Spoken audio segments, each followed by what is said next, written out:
5 for 6 Skyview Network, sponsored by Terry Lambert Hyundai. A taste of cooler weather for us this week, and it all begins tonight with lows falling into the 40s, highs in the 60s over the next few days. And on top of that, we're also tracking some high rain chances on Thursday. I'll have the latest on your forecast coming up. Now on News Channel 6 at 6, taking out the trash in Augusta. Yeah, well, the price tag for your garbage could be going up as Your News at 6 starts now. Live from Television Park, this is WJBF News Channel 6 at 6.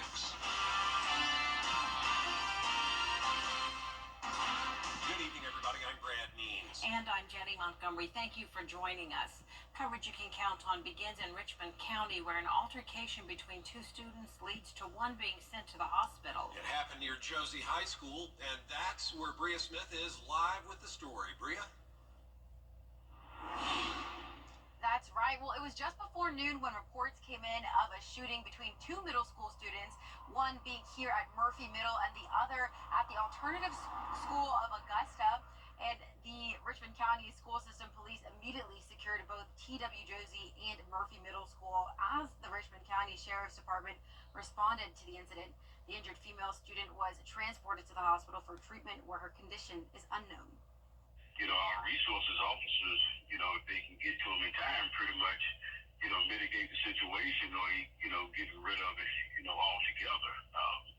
I'm happy that we have a very good working relationship with our Sheriff's Department, with the Marshal's Department, because, if something, does happen or if just the thought of something might happen, they respond along with us in a very coordinated manner.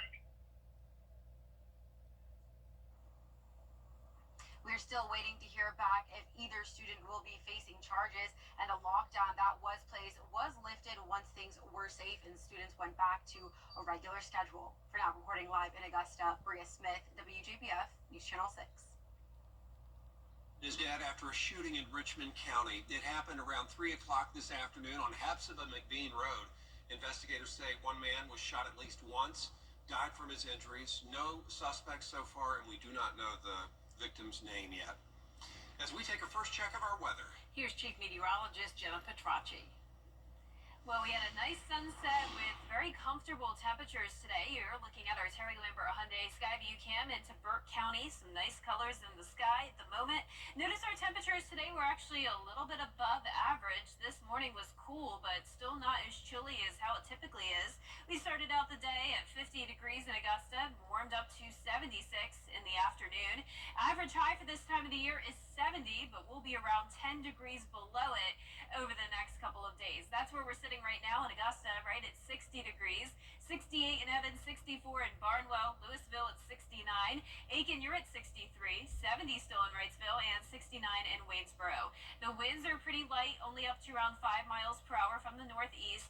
Later on tonight, we'll have breezy winds, but staying clear by tomorrow night. That's when the clouds will start to move in, and we'll be watching this area of rain along the Gulf Coast with low pressure in the Gulf of Mexico. We're also going to have an approaching cold front, so all of this moisture combined will be moving towards our area, bringing some pretty high rain chances on Thursday. That's going to put us in the wedge setup, so it'll be cloudy, cooler, and pretty wet, but we'll quickly go back to sunshine on Friday. Temperatures are staying below average, so notice those temperatures over the next few days, showing lows in the 40s, high of only 60 degrees on Thursday with the rain, and some areas will only be topping off in the 50s. So coming up, I'll have a look at your full 10-day forecast, but back to you. All right, Jenna, thanks so much. The cost of picking up could be going up in Augusta. A new trash service contract is being proposed for commissioners to consider. George Escala has the story. It's the proposal for new trash service in Augusta, but some commissioners believe it's garbage. It's not fair right now to the citizens to do this. We get 1 day a week pickup, and sometimes that doesn't always happen. It's the long-awaited proposed new contract for city trash service at an annual cost of $440.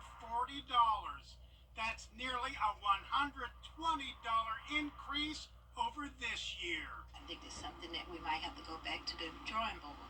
People are hurting, and trying to put this tax on them too, I think it's just not a good thing to do. Under the proposed proposal, recycling would no longer be part of the city package.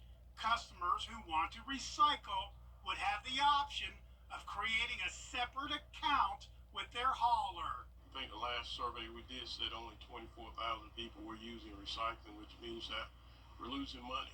The commissioners are looking at a plan that reduces service, yet calls for a 37% fee increase. But if you require $120 more per residence, it's certainly something we're going to have to look into. Did you support that? Judge, I got to see the numbers first. I'm not going to support it. We don't need to be hitting up citizens with this increase. And so I want to tell you, it's going back. It needs to be discussed further. It is time for a new garbage service contract, but first, city leaders are planning to do a lot of trash talking. In Augusta, George Escala, WJBF, News Channel 6. Aiken County now, where the school district will soon have a new board member. Dwight Smith stepped down in August, and now Jim Aremus and Liz Morris are vying to represent Area 3, that's a part of District 6. Aremus, a businessman. Morris works with the Department of Juvenile Justice. Both candidates say they're focused on improving school safety. Currently, the state is paying for resource officers in all of our high schools and middle schools. But I think that should be extended all the way down to grammar schools, elementary schools, all the way down to pre-K. Everybody should have protection. It is so important that our students feel safe to come into the school system and not to feel anxious about when or if we will be the next school that will have some type of mass shooting. Polls are open now until 7 p.m. Controversy continues at the Columbia County Library. The advisory board holding its first meeting since new guidelines were put in place a few months ago. Hannah Latier has the story. Many library patrons showed up at Tuesday's meeting with a total of 6 people speaking for or against the age appropriateness guidelines for shelving books. The guidelines address topics like sexuality, profanity, and violence. Since they were established, multiple books previously in the children's or young adult section have been moved to the adult section. Those in favor of the guidelines argue children and young adults should not be exposed to certain materials in those books. It's not appropriate for a child to discover something that's not appropriate, something that has to do with incest or sex or pictures of activities like that. And that can happen. And that has happened. Opponents argue the guidelines are too vague, target books with LGBTQ+ material, and infringe upon the right to information. These are different award-winning books covering different subjects, race, religion. It's not just this one subject. So I just feel it really needs to be parents that make that choice and that decision rather than this one small group of people. Commissioner Allison Couch confirmed that Columbia County leaders and library board members received a letter from Georgia's state librarian after the guidelines were adopted. The letter stated the guidelines were out of compliance with state law and could result in loss of funding for the region's libraries. We did have a follow-up call with her. She just advised that we work with the regional board to take a vote on that particular issue. So that's the path that we are going down. Going forward, we feel certain that the guidelines that we have in place will work now that the appropriate policies and procedures are in place. And the Greater Clarks Hill Regional Library Board will vote on the guidelines at its meeting on December 10th. 5 of the 9 regional board members are on the Columbia County Library Advisory Board. In Evans, Hannah Latier, WJBF, News Channel 6. Coming up, the new Congress taking shape. We're going to hear from leaders on both sides of the aisle as the new session gets underway. Bill O'Reilly on Cuomo. You had until 5 p.m. today to certify election results. The state has to certify the results by November 22nd. And Jenna is back with another check of the weather. Thank goodness we're about to wrap up tropical season. Yeah, I know we're all ready for that. And unfortunately, we do have one more area that we have to pay close attention to. That's down in the Caribbean Sea. Looks like the next named storm will be Sarah. I will have the latest on that and any potential impacts we could have coming up. You were just doing your job in lives. Hi, Susan Stan Lily Honeymuckle here with Hardwood Floors and More. For over 35 years, we've been helping clients in the CSRA, and we would love to help you too. Hardwood Floors and More wants you to understand the performance level of all flooring types, so you can select the perfect floor for your home. And we want you to understand the process from start to finish. Visit Hardwood Floors and More today and see why we are the company that friends recommend. Hardwood Floors and More, so much more in store for you. You were just doing your job when an accident Quickly as possible. Weather headlines on News Channel 6, brought to you by Hickson Roofing. The live 5 for 6 mobile app. Download it today. Now, your most accurate forecast with WJBF Live 5 for 6. Welcome back. I want to start out with a special shout out to Briarwood Academy over in Warrenton, Georgia. I visited this awesome group of third grade students last Wednesday. We had so much fun. Always a great time over at Briarwood. I was there last year, so thank you to Mrs. Stephanie Spear for having me once again. The students were wonderful. We had such a great time talking about the weather and what it's like to work in news, and of course talking about what happened with Hurricane Helene. Always enjoy hearing the kids' personal stories, so thank you so much, Briarwood, for having me. Here's a look at our Terry Lambert Hyundai Skyview Cam. It is dark outside now and starting to cool down a bit. We're sitting at 60 degrees, clear skies, winds are calm at the moment. Around the CSRA, low 60s to upper 60s. We did make it into the mid 70s today though, so it was a pretty warm Tuesday. Satellite and radar showing a little bit of cloud cover here and there, and more clouds down to the south and west of us. We're watching scattered showers around the Gulf Coast region, low pressure down in the Gulf of Mexico, and then of course low pressure as well in the Caribbean Sea. So this is what I was talking about before the break. This will likely become Sarah any moment now, 90% chance of development. Now keep in mind, even if this does become Sarah, it doesn't mean it will necessarily have impacts here in the CSRA or really anywhere in the United States. It's possible that it could move across the Yucatan Peninsula and then not impact us. It's also possible that it could travel across Florida and be a big rainmaker. And of course, depending on the track of that, that'll determine if we see any rain. But nothing major to worry about here. It's still way too early to tell. If we do get any rain from what will become Sarah, that would be throughout the middle to end of next week. So we'll be keeping a close eye on it and keep you updated as we slowly but surely get to the end of hurricane season. Back to our forecast tonight, lake wind advisory from midnight to 7 a.m. for the county shaded. Winds will be gusting up to around 25 to 30 miles per hour. A chilly start to the day, so bring the jackets back out for tomorrow morning. 46 degrees, climbing into the low 60s in the afternoon. Clouds increasing throughout the day, then a very overcast and rainy day on Thursday with even cooler temperatures, high of only 60 degrees. Then the temperatures rebound back into the 70s. Will actually be a little bit above average early next week. So a high chance of rain on Thursday. We picked up a whole lot of rain last week, putting our rainfall total at 6.22 inches in Augusta, but because October was so dry, we're actually still in the first phase of drought, so this will still be beneficial rain. Tonight, skies are staying clear though, and sunshine to start our Wednesday, but then the clouds move in Wednesday evening. All of this rain will be watching to the west of us. This will just be a rain event for us, so some moderate pockets here and there, but not expecting thunderstorms or severe weather. This is the wedge setup, so we have the clouds coming in with the northeast wind, and that will keep things cool, cloudy, and rainy. So here's Thursday. Notice we'll have some breaks here and there, so it won't be a complete washout all day long, but there is a good chance that everyone will at least see a little bit of rain, and those isolated showers continue into Thursday night. Our low temperatures tonight will be in the low to upper 40s. Highs tomorrow will be in the low to mid 60s, below average. Here's a look at your 10-day forecast. Other than that high rain chance on Thursday, we're not seeing much more rain. It will be a beautiful sunny weekend, starting to warm back up. A warm start to next week, but then by the end of next week is when we could see some rain and cooler temperatures. Now, congratulations to today's umbrella winner. That is Denise Markham from Aiken, South Carolina. Denise, you can pick up your umbrella here at the station and sign up to win yours on WJBF.com. All right, Jenna, thanks. Coming up, Aiken volleyball playing in the lower state championship tonight. A live look-in on the matchup against Bay River in sports.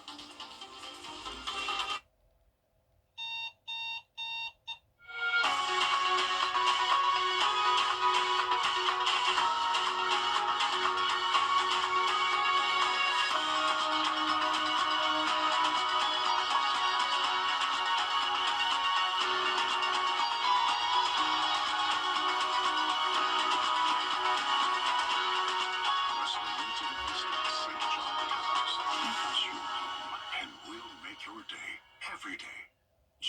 Attorney M. Austin Jackson, the Augusta Guy, for legal insights every Monday and Tuesday afternoon. Don't miss the Legal Minute, brought to you by M. Austin Jackson, Attorney at Law. Update your fleet with Palmer. Only one high school football show has all the action. Only one show has all the excitement. Only one show has all the highlights. Only one show in the CSRA has it all. See why nobody does high school football better than News Channel 6, the most trusted name in local sports. Join us for football Friday night, every Friday at 11:35 on News Channel 6. High school football coverage you can count on. Every day, ordinary people in the CSRA do extraordinary things to serve our community. Each month, News Channel 6 recognizes these outstanding volunteers with the Giving Your Best Award. Do you know an everyday hero who goes the extra mile to help others? Nominate them for the Giving Your Best Award by visiting WJBF.com and filling out the entry form.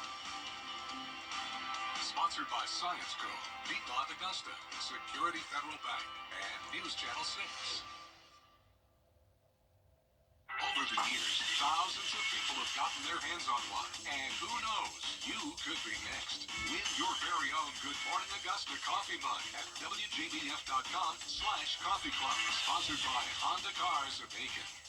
The News Channel 6 mobile app is now even better. Download it today.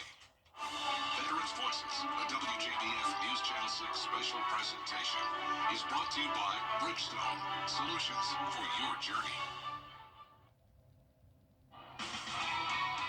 WJBF sports coverage you can count on. And we welcome you to state volleyball playoff action. The Aiken Fighting Green Hornets hosting May River for the lower state championship. I'm actually going to step out here in just a second.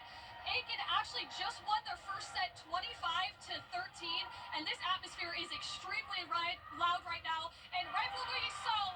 It is playoff atmosphere volleyball, and the crowd certainly feeding off the energy, the players feeding off of this energy, and they can absolutely feel it. They're coming off a 3-0 sweep over Hartsville in their last home match, and they're currently riding a 3-game winning streak with their last loss coming against North Augusta back in October in a 5-set battle. Now, if they win this match right here against May River, then their season will still be alive. The state final will be set for November 16th, and as you can see, there's still some people cheering, and it is going to be a back and forth matchup. We'll of course bring you highlights from this match at 10 and 11, as well as post-game reaction from this Aiken volleyball team. But now staying in the Palmetto State though, the South Carolina Gamecocks football team, they're hosting a top 25 matchup themselves against Missouri at Williams-Brice Stadium.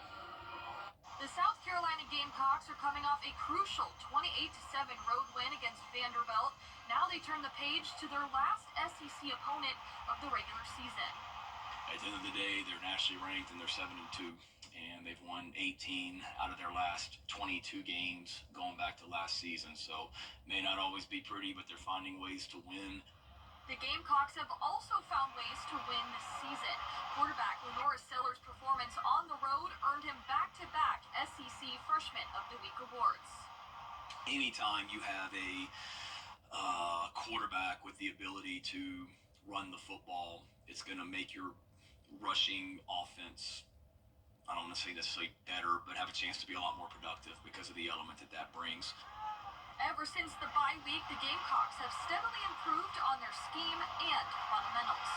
Wanted to look amazing from the get-go, but it doesn't always work that way. Our guys just continued to work and get better each week, and have done some really good things. And we've done a better job too. You look better statistically when you don't turn the ball over. Now the team will hope to carry their November momentum into Saturday's matchup. This group had very high expectations for themselves going into 2024. It's good to see that we've been able to accomplish a lot of things already, but there's still a lot more for us to accomplish. But we can't take a step back. Kickoff is set for 4:15 p.m. at Williams-Brice Stadium. Olympus Granite, home of the 2199 Kitchen Counter. It's the biggest night in country music, and we're going to get up close to some of the biggest stars live from Nashville. 58th CMA Awards, live from the red carpet, November 20th at 7:30 on WJBF News Channel 6.